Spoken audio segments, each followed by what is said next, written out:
चलिए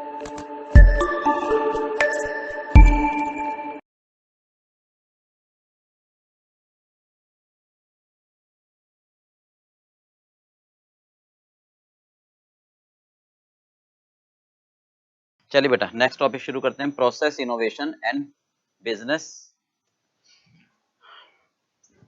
प्रोसेस री इंजीनियरिंग। ठीक है, देखिए प्रोसेस इनोवेशन में सबसे पहले फटाफट जरा देखें,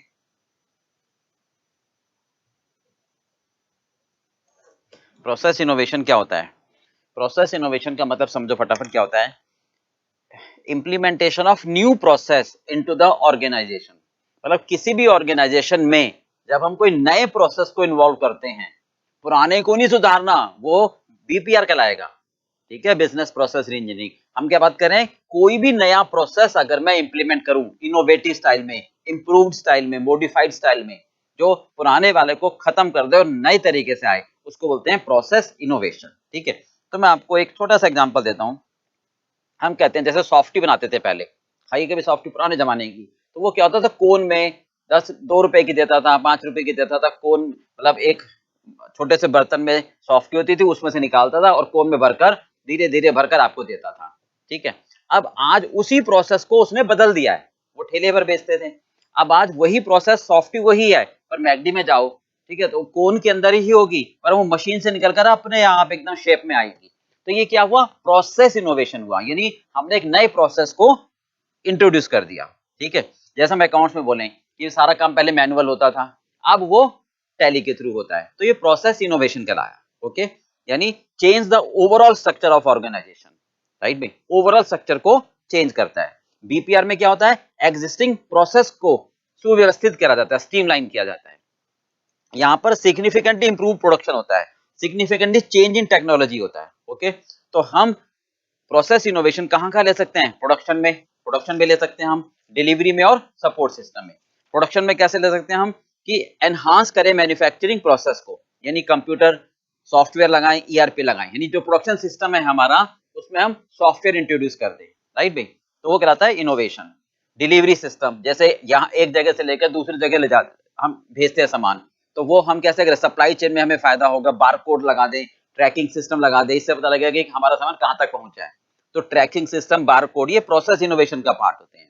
ठीक है, तीसरा आता है सपोर्ट सिस्टम, मतलब इसके अलावा परचेजिंग में, मेंटेनेंस में, अकाउंटिंग जो पहले मैनुअल करते थे अब टैली के थ्रू करेंगे, तो ये सिस्टम कहलाता है हमारा प्रोसेस इनोवेशन। हो गया क्लियर, यानी नए प्रोसेस को इंप्लीमेंट करना इनोवेटिव मेथड से, सिग्निफिकेंटली चेंज, जो पूरे स्ट्रक्चर को चेंज कर दे।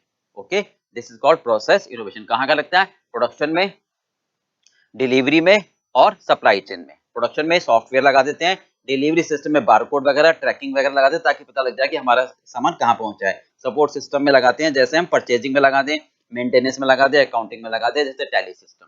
क्लियर हो गया। अब आता है हमारा सेकंड पार्ट, बिजनेस प्रोसेस री इंजीनियरिंग। हाँ जी, हो गया क्लियर बेटा। एक और एग्जांपल देता हूँ, जैसे हम पहले फेस टू फेस हम पढ़ाते थे, ठीक है, अब हम सैटेलाइट के थ्रू, फिर या फिर अब हमने पेन ड्राइव ऑनलाइन क्लासेस, तो ये चेंज इन प्रोसेस हुआ, इसको बोलते हैं प्रोसेस इनोवेशन। हो गया क्लियर। चलिए अब आते हैं दूसरा, बिजनेस प्रोसेस री इंजीनियरिंग। ठीक है, बीपीआर, ध्यान से सुनना, बीपीआर का कोई भी कॉन्सेप्ट आए, कोई भी केस स्टडीज आए, तो सबसे पहले उसका कॉन्सेप्ट लिखना है, फिर केस स्टडीज के बारे में उसको सलाह देनी है, जो उस पर कंटेंट दिया हो। ओके, तो सबसे पहले बीपीआर क्या है, हम अपने ऑर्गेनाइजेशन में जो हमारा स्ट्रक्चर है, अगर हम उसको मॉडिफाइड करें, हम उसमें सुधार लाएं, ठीक है, तो उसको बोलते हैं बीपीआर, यानी कॉस्ट, क्वालिटी, सर्विस में स्पीड लेकर आए, चेंजेस लेकर आए। ठीक है, तो इसमें सबसे पहला पॉइंट आता है फंडामेंटल रीथिंकिंग, यानी think again and again, why to do, what to do, मुझे ये सोचना है कि मुझे क्यों करना है, कैसे करना है। ठीक है, रेडिकल रीडिजाइन, दूसरा आता है रेडिकल रीडिजाइन, मतलब मार्जिनल चेंज नहीं, सब्सटेंशियल चेंज आए, ठीक है, उसको बोलते हैं रेडिकल रीडिजाइन। तीसरा आता है अचीविंग ड्रामेटिकल इंप्रूवमेंट, मतलब जो चेंज आए हमारा वो 10 या 5% या 15% ना हो, वो ड्रामेटिकली इंप्रूव हो, यानी 70-80% चेंज हो, राइट। जैसे कोई भी हमने प्रोसेस चेंज किया तो उसमें हमारे 70-80% लेबर बचने चाहिए। जैसे मान लो मैं कोई गुड्स बना रहा हूँ, घर में बना रहे हैं, बाजार से खरीद रहे हैं, तो 10% बच रहा है, तो वो सब्सटेंशियल चेंज नहीं कहलाएगा, वो ड्रामेटिकली इंप्रूवमेंट नहीं कहलाएगा। क्लियर पार्ट बेटा। अब मैं एक एग्जांपल और दे देता हूँ सिंपल सा, क्या कहना चाहते हैं हम, ड्रामेटिकल इंप्रूवमेंट, कि जैसे फोर्ड कंपनी थी, ठीक है, फोर्ड कंपनी में ध्यान देना, पहले था परचेज डिपार्टमेंट, ये परचेज रिक्वेजिशन देते थे किसको, वेंडर को, ओके, वेंडर के पास आती थी परचेज रिक्विजिशन, फिर वेंडर क्या करता था, गुड्स सप्लाई करता था डिलीवरी डिपार्टमेंट को डिलीवरी नोट के थ्रू, ये था डिलीवरी नोट, राइट। और फिर यहाँ पर हमारे पास होता था अकाउंट्स डिपार्टमेंट। तो परचेज डिपार्टमेंट यहाँ वेंडर को देता था परचेज रिक्विजिशन और एक इंफॉर्मेशन देता था अकाउंट्स डिपार्टमेंट को कि भाई मैंने इतने परचेज के लिए ऑर्डर दिया हुआ है। अब वेंडर अकाउंट्स डिपार्टमेंट में इनवाइस भेजता है कि भैया पैसे दे दो। तो अकाउंट्स डिपार्टमेंट क्या करता है, पहले तो यहां से जो आता है ऑर्डर उसको मैच करता है डिलीवरी डिपार्टमेंट के पास से जो ऑर्डर आता है उसको मैच करता है कि क्या डिलीवरी आ गई नहीं आ गई, मैंने कितने का ऑर्डर दिया था और कितने डिलीवरी आ गई, इसको मैच करके फिर इनवाइस की पेमेंट को रिलीज करता है। तो ये बड़ा लंबा प्रोसेस था। इस प्रोसेस को शॉर्ट करके फोर्ड कंपनी ने क्या कहा कि यहाँ पर एक डाटाबेस बना दिया, यहाँ पर क्या करा, एक डाटाबेस बना दिया, बाकी सारा काम वही। अब परचेज डिपार्टमेंट अपनी इंफॉर्मेशन डाटाबेस में डाल देता है, वेंडर अपनी इंफॉर्मेशन यहां पर दे देता है डाटाबेस में, डिलीवरी डिपार्टमेंट को दे देता है, डिलीवरी डिपार्टमेंट डाटाबेस में डाल देता है, अकाउंट्स डिपार्टमेंट सिर्फ डाटाबेस से कनेक्ट करते हैं और डाटाबेस से देख लेते हैं कि कितने गुड्स हमारे पास आए और उनको इमीडिएट पेमेंट कर देते हैं। तो ये कहलाया हमारा change of production process, right भाई। तो तीन चीज आपको सामने आ गई, fundamental rethinking, right, radical redesign, achieving dramatically improvement. तो सबसे पहले हमारा बीपीआर में यही पार्ट देखा जाता है कि हम पहले सोचें अगेन कि हम क्यों कर रहे हैं, क्या कर रहे हैं। रेडिकल रीडिजाइन का मतलब जरा सा चेंज नहीं, मार्जिनल चेंज नहीं, substantial change. Achieving dramatical improvement का मतलब 10 या 20% चेंज नहीं, बहुत ज्यादा चेंज होना चाहिए, कम से कम 70-80% चेंज हो तो उसको बोलते हैं हम ड्रामेटिकली इंप्रूवमेंट। चलिए पार्ट बेटा, अब इसके बाद आते हैं हमारे प्रिंसिपल्स। चलिए बेटा बताए प्रिंसिपल ऑफ बीपीआर, ठीक है, प्रिंसिपल ऑफ बीपीआर। तो इसमें सबसे पहले आपको समझना है फर्स्ट रूल क्या कहते हैं हम, organise around outcomes, organise around outcomes. इसका क्या मतलब है, बिल्कुल सिंपल है, इसका ये मतलब है कि सारे काम पहले अलग अलग व्यक्ति करते थे, अलग अलग एम्प्लॉय करते थे, अब सारे काम अगर एक एम्प्लॉय करेगा तो एरर कम होगा, डिले कम होगा, मिस्टेक कम होगी, फ्रॉड कम होगा। यानी reducing number of excess staff at different stage, combining several job into one, combining several job into one. तो ये कहना चाहते हैं, फॉर एग्जांपल पहले क्या था, ऑर्डर लेते हैं, ठीक है, फिर उसको हम भेजते हैं यानी रिक्वेजिशन रेज करते हैं, फिर असेंबली करते हैं और फिर हम डिलीवरी करते हैं। तो इन सब के लिए बेसिकली अलग अलग स्टाफ अपॉइंट किया जाता था। अब हम क्या करें, इन सब के लिए अगर हम एक पर्सन को अपॉइंट कर दें तो वो ज्यादा इफेक्टिवली काम कर पाएगा और ज्यादा आंसरेबल होगा। तो ये कहते हैं ऑर्गेनाइज अराउंड आउटकम्स, यानी एक व्यक्ति अगर सारे काम करे, ठीक है, रिड्यूसिंग, इससे क्या होगा, एक्सेस नंबर ऑफ स्टाफ हमारा कम होगा और काम भी जल्दी होगा और डिले भी कम होगा और एरर भी कम होगी, फ्रॉड होने के चांसेस भी कम होगा, अकाउंटेबिलिटी बढ़ेगी क्योंकि तुमने सारा काम किया है। नहीं तो क्या होगा, एक व्यक्ति दूसरे पर डाल देते हैं, ठीक है बेटा। चलिए सेकंड है have those who need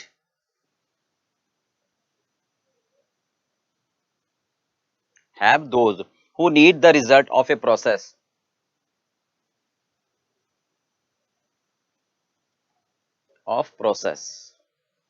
who need the result of process, perform the process। ध्यान से सुनना, क्या कहते हैं, जो प्रोसेस के, जिसको प्रोसेस का परिणाम चाहिए वही प्रोसेस को करे। मतलब हम कस्टमर को ये कहें कि भी आप सामान ले जाओ और छोटी मोटी रिपेयर आएगी आप कर लेना, हम आपको पार्ट्स की सुविधा दे देंगे, ऑनलाइन आपको समझा देंगे, डेमो दे देंगे। तो इससे क्या होगा, कस्टमर को साइट पर आना नहीं पड़ेगा और हमारे वर्कर अननेसेसरी उसमें इन्वॉल्व नहीं होंगे। यानी जो परिणाम चाहता है वही उसको परफॉर्म करे। यानी छोटी मोटी रिपेयर, छोटी मोटी प्रॉब्लम हम कस्टमर को समझा देंगे कि भैया आप इसको घर पर बैठ कर या वहीं पर बैठकर आप खुद भी इसको इम्प्रूव कर सकते हो, आपको साइट पर आने की इतनी आवश्यकता नहीं है। कोई भी प्रॉब्लम होगी हम आपको ऑनलाइन उसको डिक्टेट कर देंगे और पार्ट्स हम आपको डिलीवर कर देंगे, राइट भाई। हाँ जी, थर्ड है integrate the processing of information, integrate the processing of information, integrate करना, ठीक है, into work process, into the work process, into the work process, into the work process that produce the information, that produce information। क्या मतलब होता है, बिल्कुल अभी जो समझाया है ये कहना चाहता है इंटीग्रेट करो प्रोसेसिंग ऑफ इंफॉर्मेशन, मतलब जो हमारा रिसीविंग डिपार्टमेंट है, जैसे फोर्ड कंपनी ने कहा था जो हमारा रिसीविंग डिपार्टमेंट है, ध्यान देना, वही गुड्स को रिसीव करे, वही डिलीवरी नोट को रिसीव करे और वही सारे काम करके अकाउंट्स पेबल के लिए इंफॉर्मेशन भेजे। मतलब रिसीविंग डिपार्टमेंट सारे काम करे, ऐसा ना करे कि रिसीविंग डिपार्टमेंट बस ऑर्डर रिसीव करे और आगे उसकी इंफॉर्मेशन अकाउंट्स डिपार्टमेंट को भेज दे और फिर वो अकाउंट्स डिपार्टमेंट इनवाइस बनाकर फिर चेक करे, फिर अकाउंट्स पेबल को क्लियर करे। वो नहीं, रिसीविंग डिपार्टमेंट ही सारे काम करे, राइट में, कि ऑर्डर भी रिसीव करे, उसकी चेकिंग भी करे डिलीवरी नोट से और उसकी इनवाइस भी बनाए और अकाउंट्स की पेमेंट कर दे। तो ये सारे काम रिसीविंग डिपार्टमेंट करे, यानी इंटीग्रेट कर दे सारी इंफॉर्मेशन को, राइट भी। चलिए फोर्थ है बेटा, treat geographically dispersed, treat geographically dispersed, right, resources as they were centralized, they were centralized। क्या मतलब है? बिल्कुल सिंपल है, डिसेंट्रलाइज्ड ना हो, ज्योग्राफिकली इनको सेंट्रलाइज कर दे। तो ये बीपीआर कहना चाहता है कि अगर एक कंपनी में मान लो 50 अलग अलग स्टोर्स हैं, एक कंपनी में अगर 50 अलग अलग स्टोर्स हैं और वो स्टोर्स अपनी अपनी परचेजिंग करते हैं, ठीक है, तो क्या होगा, वो अलग अलग सप्लायर से परचेज कर रहे हैं या एक ही सप्लायर से भी परचेज कर रहे हैं, तो अलग अलग स्टोर्स परचेज कर रहे हैं, तो वो इकोनॉमिक ऑफ स्केल और बल्क डिस्काउंट के बेनिफिट को नहीं ले पा रहे। तो अगर मैं इनको क्या करूंगा, परचेजिंग सिस्टम को सेंट्रलाइज कर दूंगा, अगर परचेजिंग सिस्टम को सेंट्रलाइज कर दूंगा यानी एक परचेजिंग सिस्टम बना दूंगा, वो सभी 50 सेंटर के लिए क्या करेगा, परचेज करेगा, तो वो परचेजिंग सिस्टम एक सप्लायर से नेगोशिएट कर पाएगा, समझ गए, वो नेगोशिएट अच्छा कर पाएगा कि भाई मुझे इतना सारा सामान खरीदना, इकोनॉमिक ऑफ स्केल का बेनिफिट ले पाएगा। तो बीपीआर से हमें क्या होगा, कॉस्ट सेविंग होगी और काम सेंट्रलाइज हो जाएगा। बात समझ में आ गई? तो डिसेंट्रलाइज को सेंट्रलाइज करने से ये फायदा होगा कि इकोनॉमिक ऑफ स्केल का फायदा होगा और वो सेंट्रलाइज परचेजिंग सिस्टम सभी स्टोर्स का सामान एक बार खरीद कर नेगोशिएट करके बल्क डिस्काउंट की सुविधा ले पाएगा। क्लियर बात? हाँ जी, अगला है line parallel activities, line parallel activities, line parallel activities, okay, जो पैरेलल एक्टिविटीज हैं उनको लाइन करना, instead of integrating there result, instead of integrating there result,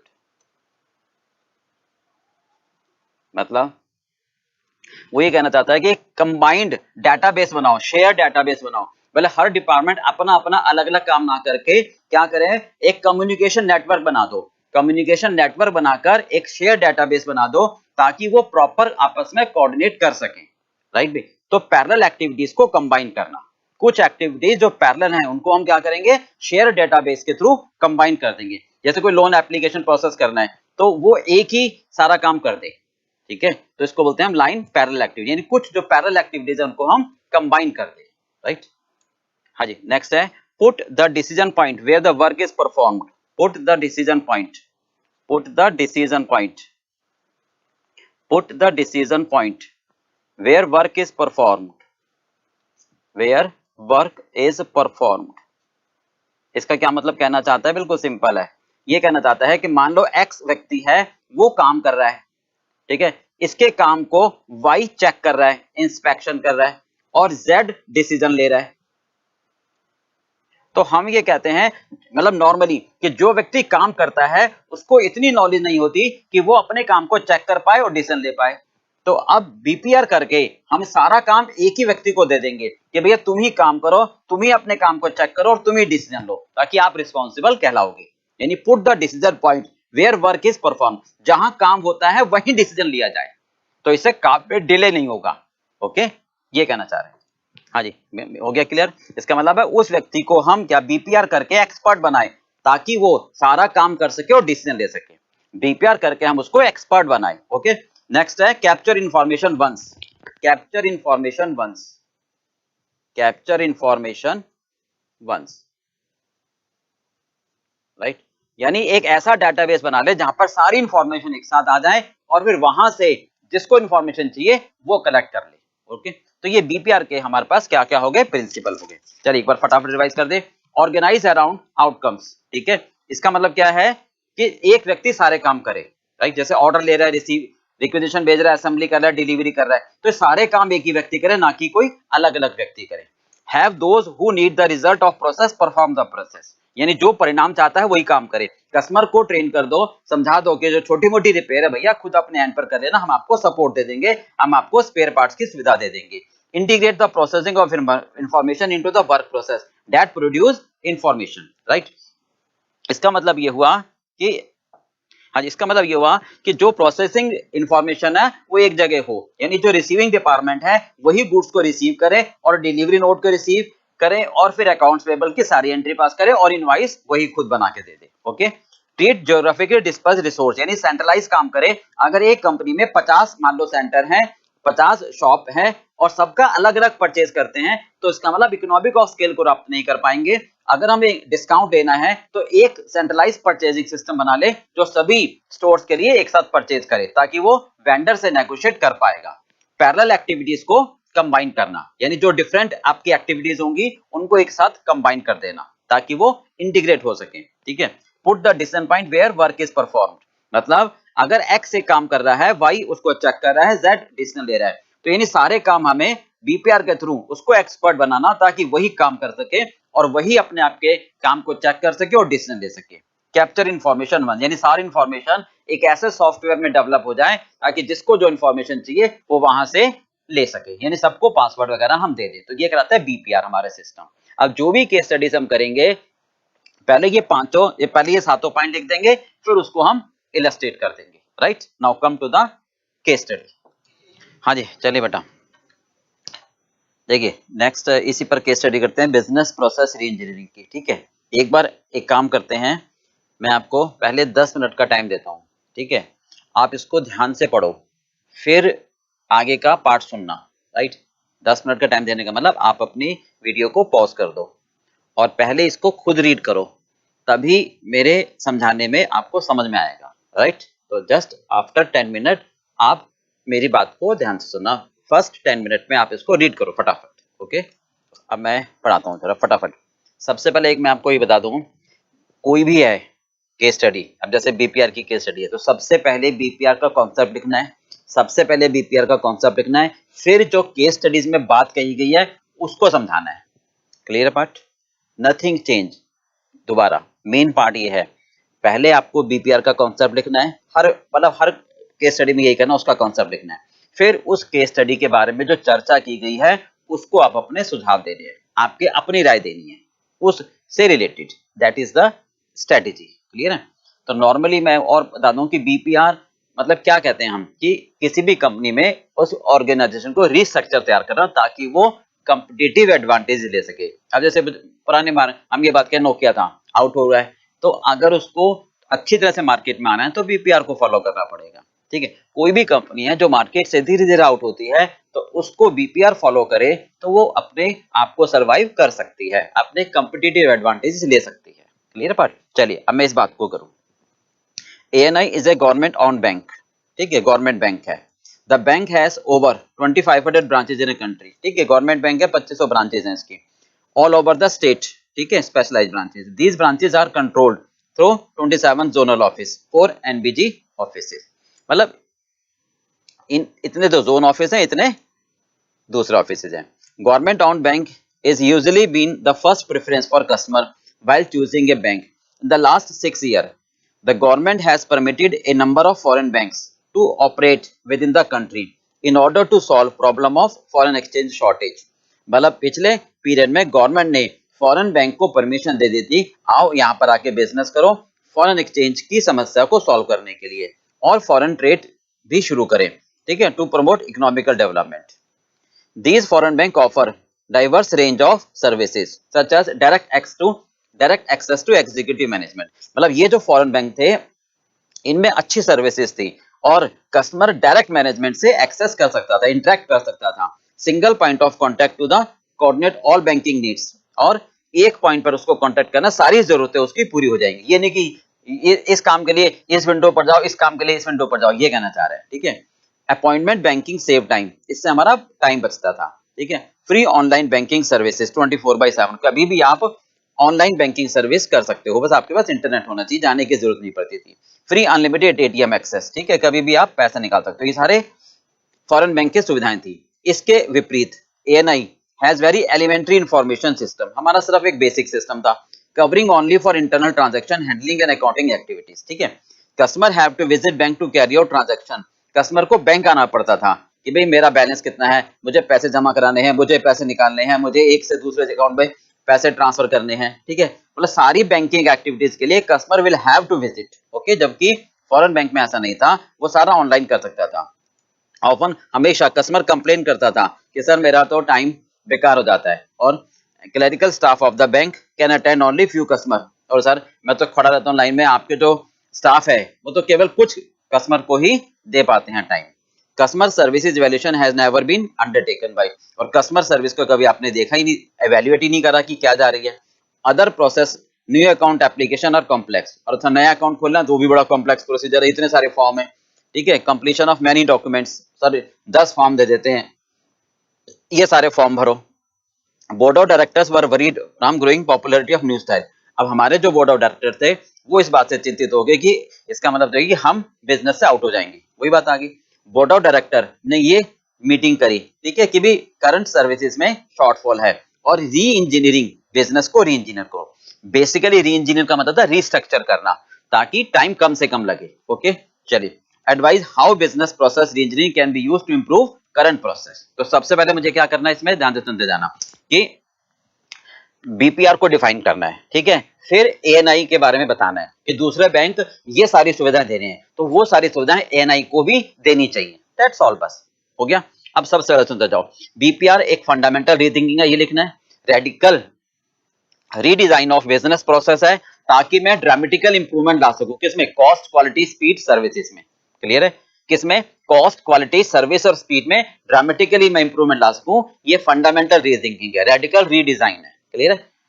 अब ये कहते हैं कि हम इस प्रोसेस में, हम बिजनेस के प्रोसेस को क्या करते हैं, आइडेंटिफाई करते हैं, एनालाइज करते हैं, ताकि उस प्रोसेस में वो एक्टिविटी जो कस्टमर वैल्यू नहीं करता उनको हटा दें, और जो एक्टिविटी कस्टमर वैल्यू करता है उसको बढ़ा सके, राइट। तो इसके लिए मैंने आपको प्रिंसिपल बताए थे, वो फटाफट देखते चला जाओ, ये सारा लिखना है आपको। फर्स्ट, ऑर्गेनाइज अराउंड आउटकम्स, यानी एक व्यक्ति सारे काम करे तो एरर कम होगी, डिले कम होगा, फ्रॉड कम होंगे, यानी reducing excess number of staff at different stage, combining several jobs into the one, ठीक है। Second, have those who need the result of process perform the process, जो परिणाम चाहते हैं वो खुद प्रोसेस करे, मतलब अगर कस्टमर को हम ये कह दें भैया छोटी मोटी रिपेयर खुद ही कर लेना, इसमें आपको हमारी सेवाओं की जरूरत नहीं है, हम आपको सपोर्ट दे देंगे, यही तो मतलब हुआ, ठीक है।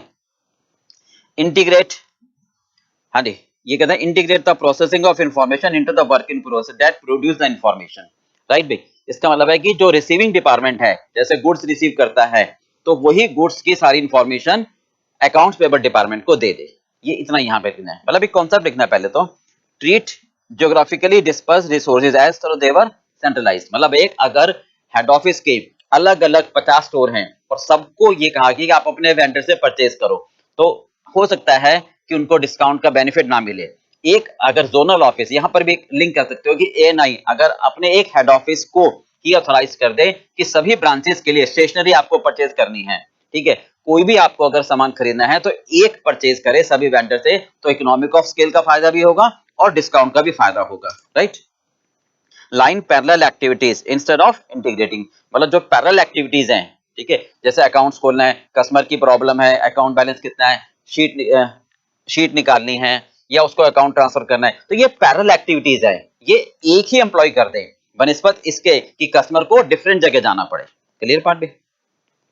Put the decision where the work is perform build the control, यानी जो व्यक्ति काम करे वही चेक करे, वही डिसीजन ले, मतलब यहां पर आप कर सकते हो कि अगर कोई बैंक अकाउंट खोलने के लिए आ रहा है तो आप एक ही पर्सन को हैंड ओवर कर दो कि वो चेक कर ले कि बच्चे ने कस्टमर ने फॉर्म सही भरा है या नहीं भरा है, और उसमें कोई गलती है तो वही ठीक करते हैं, वही डिसीजन ले ले कि हाँ भी अब आपका अकाउंट खुल जाएगा, ठीक है, और सारी इंफॉर्मेशन एक जगह कैप्चर कर ले, हो गया। तो यहां तक तो आप कॉन्सेप्ट लिख दोगे।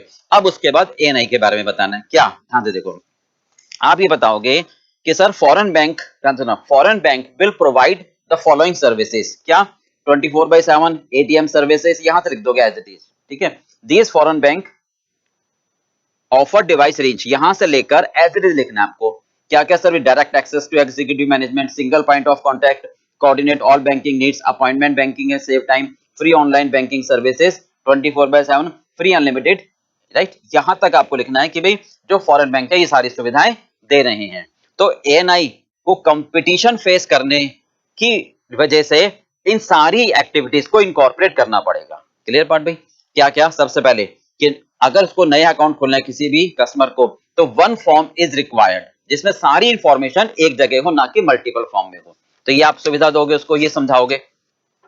ऑनलाइन एप्लीकेशन फॉर्म हो जो वेबसाइट पर उपलब्ध हो, ताकि जो भी इनकरेक्ट है या लॉस्ट है वो उसको हम अवॉइड कर सकें, ठीक है। Customer need not to visit the branch, इससे कस्टमर का सेटिस्फैक्शन बढ़ेगा, उसका टाइम बचेगा, ठीक है।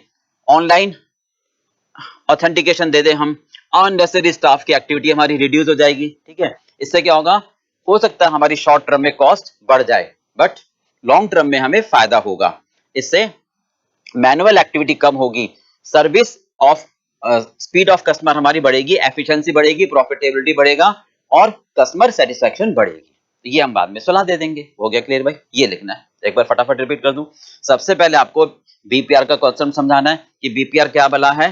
बीपीआर का मतलब होता है कि fundamental rethinking, radical redesign of business process, ताकि मैं ड्रामेटिकल इंप्रूवमेंट ला सकूं किसमें, कॉस्ट, क्वालिटी, स्पीड और सर्विसेज में, राइट। इसका मतलब है बीपीआर में प्रोसेस को आइडेंटिफाई करना, एनालाइज करना और वो एक्टिविटी आइडेंटिफाई करना जो कस्टमर वैल्यू ऐड नहीं करता उनको एलिमिनेट करना, और जो कस्टमर आइडेंटिफाई करता है, वैल्यू देता है, उसको बढ़ाना, ठीक है।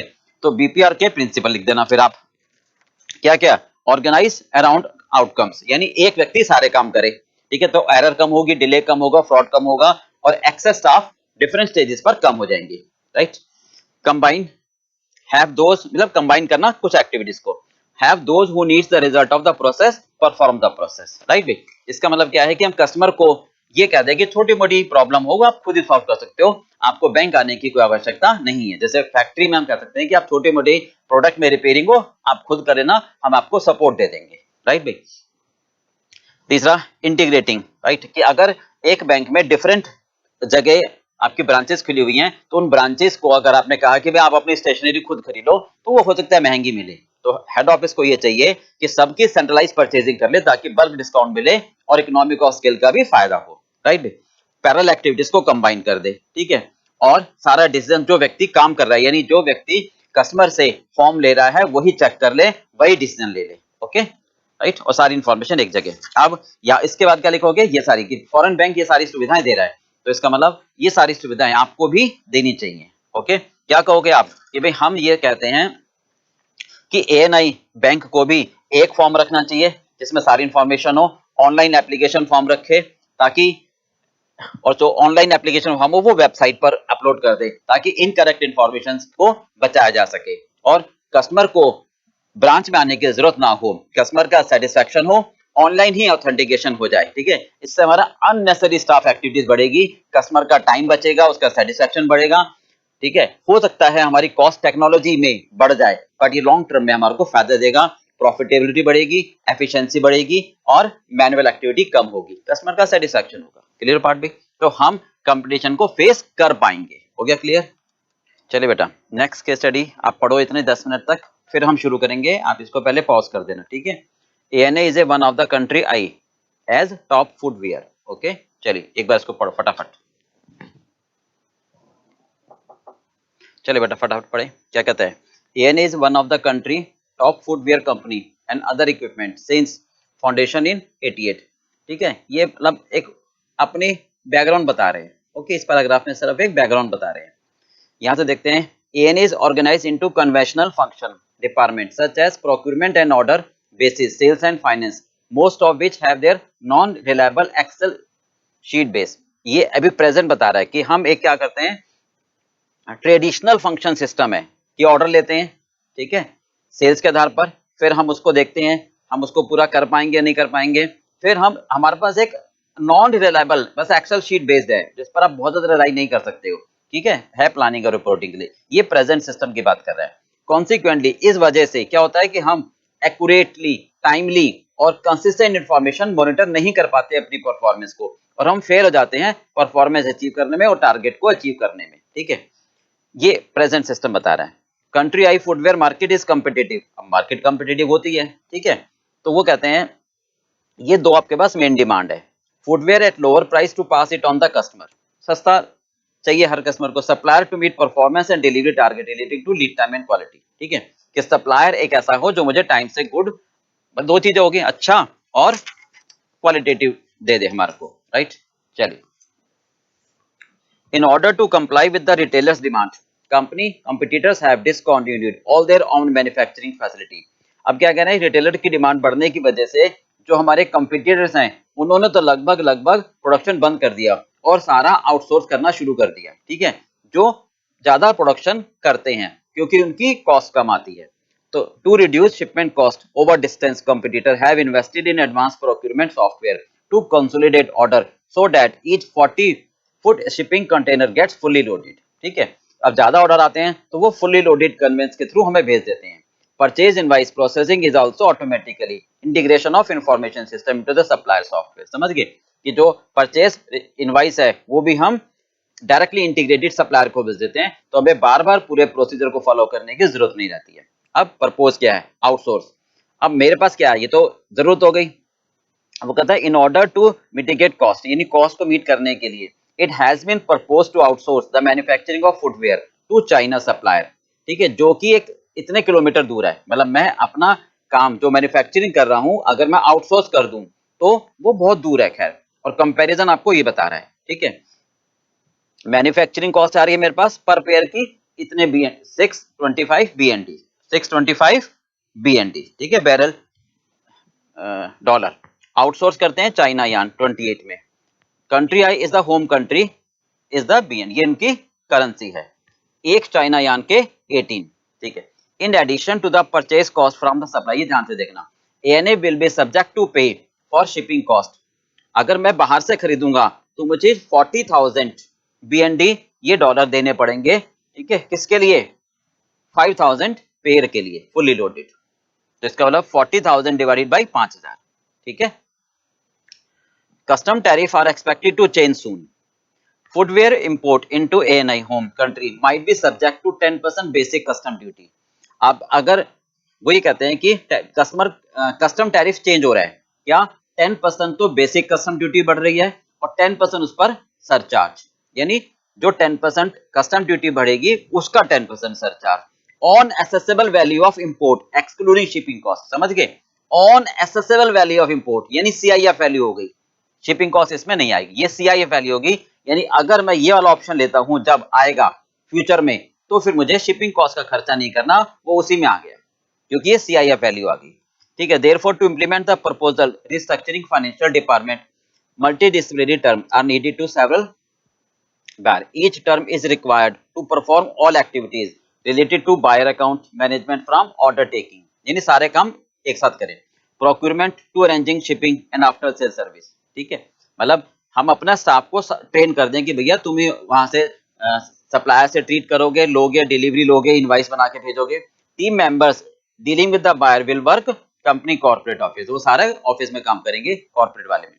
while those like quality control, managing quality, supplier audit will work at manufacturing sites, और क्वालिटी का चेक करना, ठीक है, और सप्लायर का ऑडिट करना कि वो सही सामान दे रहा नहीं दे रहा, ये हमारा क्या होगा, मैन्युफैक्चरिंग साइट पर होगा चाइनीज सप्लायर के।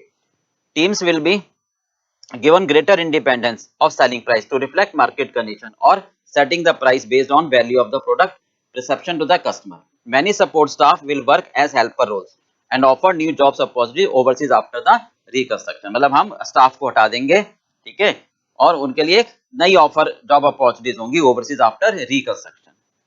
चलिए, एक्सपर्ट एडवाइस क्या कह रहा है वो, professor WD performance management consultant has advised, इन्होंने एडवाइस दिया है कि प्रपोजल हैज फीचर री इंजीनियरिंग प्रोसेस। अब आप क्या करो, री इंजीनियर करो यानी रीस्ट्रक्चर करो, that can be defined as BPR। इन प्रोफेसर ने एडवाइस दिया है, इवैल्यूएट करो प्रपोजल को कि घर में बनाइए बाजार से खरीदे। ANA should consider software development for full front order quantity, ये सलाह दी है कि एक full front end order software develop करो जो परचेजिंग इन्वेंट्री मैनेजमेंट सॉल्यूशन में सहायक होगा, ठीक है, और सभी में। चलिए अब क्या मांग रहे हैं हमसे, सबसे पहले कह रहे हैं एडवाइस, सलाह दो, जो भी मेरे पास इंफॉर्मेशन सिस्टम है प्रेजेंट, पहले तो उस पर सलाह दो, ठीक है, फिर एसेस करो कि उसका इंपैक्ट क्या पड़ेगा री इंजीनियरिंग का, किस पर, एथिकल स्टैंडर्ड पर और बिजनेस परफॉर्मेंस पर। यानी एथिकल स्टैंडर्ड यानी वर्कर पर क्या प्रभाव पड़ेगा, सप्लायर पर क्या प्रभाव पड़ेगा, एनवायरमेंट पर, एथिकल स्टैंडर्ड, ठीक है। और फिर पूछ रहा है बताओ कि क्या बीपीआर का जो प्रपोजल है मैं घर में बनाऊं या बाजार से खरीदूं। क्लियर बात बेटा, चलिए चलिए हो गया बेटा। अब देखो सबसे पहले वो क्या मांग रहा है हमसे, ठीक है, सबसे पहले हमसे मांग रहा है एडवाइस दो इंफॉर्मेशन सिस्टम पर। तो हमें क्या एडवाइस देनी है, ध्यान से सुनो। सबसे पहले आप बीपीआर का कॉन्सेप्ट समझा दोगे इसमें। सबसे पहले आप क्या कहोगे, बीपीआर का कॉन्सेप्ट, ओके, क्या, सिर्फ दोबारा सुनो, बीपीआर फंडामेंटल रीथिंकिंग है, radical redesign of business process to achieve dramatical change, dramatical improvement कहां पर, कॉस्ट, क्वालिटी, सर्विस और स्पीड में, ठीक है। इसमें हमें प्रोसेस को आइडेंटिफाई करना होता है, वो प्रोसेस हम आइडेंटिफाई करते हैं जिसमें कस्टमर हमारे लिए वैल्यू देता है, और उनको हम ऐड करते हैं, जो कस्टमर हमें वैल्यू नहीं देता हम उनको एलिमिनेट कर देते हैं, और बाकी सारी चीजें वही, ठीक है। पूरे 7 प्रिंसिपल लिख देना, ओके। उसके बाद आपको लिखना है सबसे पहले क्या, कि अभी हमारे पास कौन सा सिस्टम है, ट्रेडिशनल। आप कहोगे एएनआई, क्योंकि वो कह रहा है एडवाइस दो, यानी एएनआई अभी presently conventional function department maintain करता है, जिसमें हम प्रोक्यूरमेंट करते हैं ऑर्डर, सेल्स, फाइनेंस के आधार पर। यानी इनकी अब अपनी एक्सेल शीट है जो टाइम, जो एक तरह से इररेलेवेंट है, यानी जो इंफॉर्मेशन एक्यूरेट नहीं देती है, जिसमें परफॉर्मेंस मॉनिटर हो सके वो नहीं दे पाती है। जैसे मटेरियल हैंडलिंग है, ठीक है, इसमें सेवरल एक्टिविटीज है, मटेरियल को लेना, रिक्विजिशन, परचेज करना, प्रोसेसिंग, परचेज ऑर्डर, फिर इंस्पेक्ट करना और फिर स्टोर करना और फिर पे करना। समझ दोबारा क्या करें, अभी हमारे पास जो ट्रेडिशनल सिस्टम है, यानी मटेरियल पहले रिक्विजिशन देना, कितना मटेरियल चाहिए, फिर परचेज करना, फिर परचेज ऑर्डर प्रोसेस करना, फिर इंस्पेक्शन करना मटेरियल का, और फिर उसको स्टोर करना, और फिर अकाउंट्स पेबल करना। तो अब यहां पर क्या कहना चाहते हैं कि हम ये सारा ऑर्डर किसको दे दें, स्टोर्स को। मतलब this process could be reengineered, कैसे, by sending the material requisition direct to the supplier, और उससे हम एक एग्रीमेंट कर ले जो हमें हाई क्वालिटी मटेरियल सप्लाई करे, ठीक है। और एक हम शेयर डाटाबेस लगा दें जिसमें सारी इंफॉर्मेशन इनपुट कर दें, जो रियल टाइम अपडेशन दे, ठीक है, और जो उसमें सारी financial, non financial, cost information हो, लीड टाइम इंफॉर्मेशन हो, क्वालिटी इंफॉर्मेशन हो, मतलब एक शेयर्ड बेस डाटा ले, ना कि जो एग्जैक्ट अभी डाटाबेस है। तो ये हम उसको सलाह दे सकते हैं। क्लियर पार्ट भाई। अब दूसरी बात क्या पूछ रहा है वो हमसे, सेकंड पॉइंट हमसे वो पूछ रहा है, हाँ जी, क्या, इंपैक्ट ऑन री इंजीनियरिंग, यानी अगर आप वर्कर को हटाओगे तो उसका क्या इंपैक्ट पड़ेगा। तो देखो इसके इंपैक्ट 3 पड़ेंगे। वर्कर पर क्या इंपैक्ट पड़ेगा बताओ जरा।